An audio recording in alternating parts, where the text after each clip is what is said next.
Our own cosmic voyage begins here, in the center of Galileo's Venice, St. Mark's Square.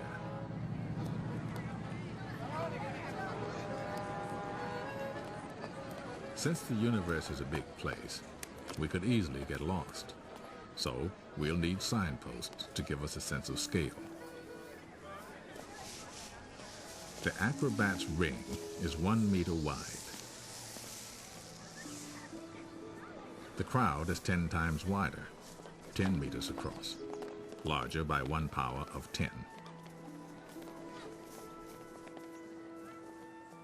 Now, with every step, every ring, we travel 10 times farther from Venice, and our view of the universe is 10 times wider.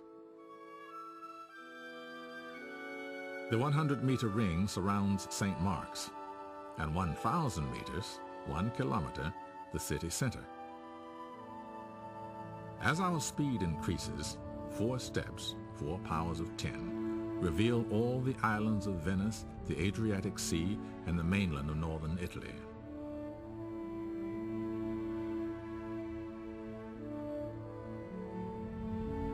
Six steps take in Europe from central Germany across Italy to the Balkans. And soon we can see the entire planet, our home in space.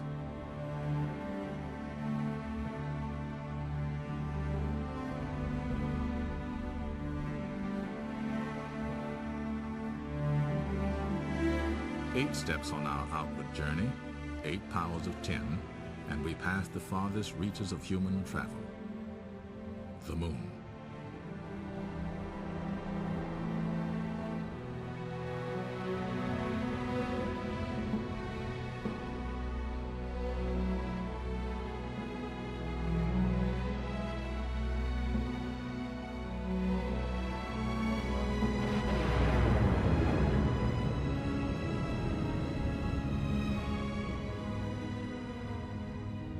If we visualize the paths that the 9 planets take in their orbits around the sun, at 13 steps from St. Mark's Square, the entire solar system comes into view.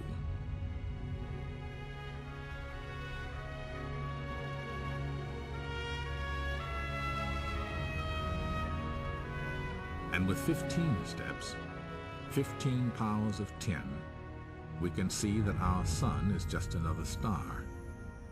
From here on, our voyage will be measured in light years, the distance light travels in an entire year. Only now do we fly past our nearest neighbor stars, almost 5 light years away. The same journey at the speed of today's spacecraft would last 100,000 years.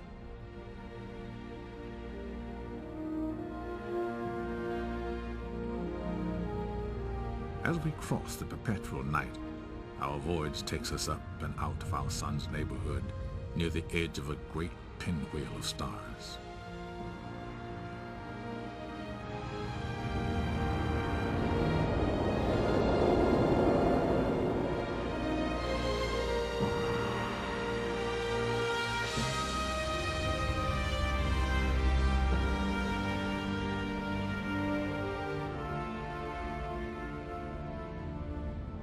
The Milky Way is actually a spiral galaxy, and our own sun is just one of 100 billion stars in it.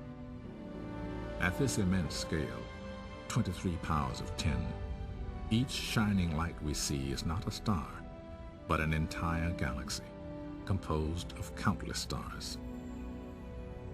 Astronomers have discovered that the galaxies are flying away from one another. The universe is expanding.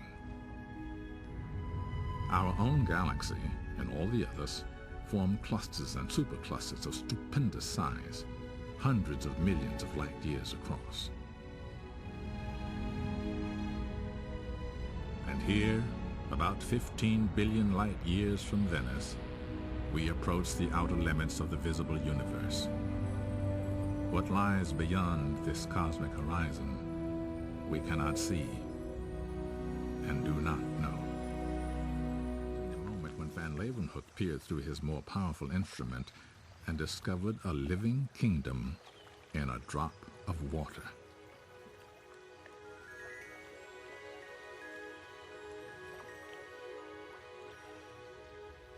This busy world of single-celled paramecia is only 1 millimeter across, 3 powers of 10 smaller than a meter.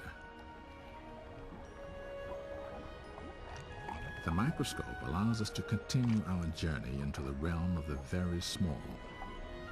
As we move into the cell nucleus, each new ring now reveals a world 10 times smaller in diameter than the last. Deep within the nucleus, we come upon truly remarkable constructions, long spiraling molecules of DNA. DNA holds the chemical codes for the reproduction of most organisms on the planet, whether they're paramecia, people, or petunias.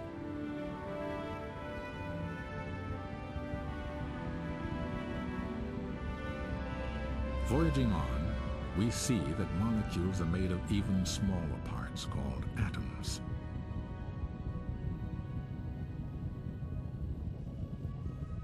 The tiny world of the carbon atom is very strange indeed. Its 6 electrons seem to swarm everywhere at once. Now our voyage takes us through a void that appears as vast as the space between the stars. Ahead lies the atomic nucleus, so fantastically small that if the whole atom were the size of this theater, its nucleus would be like a speck of dust.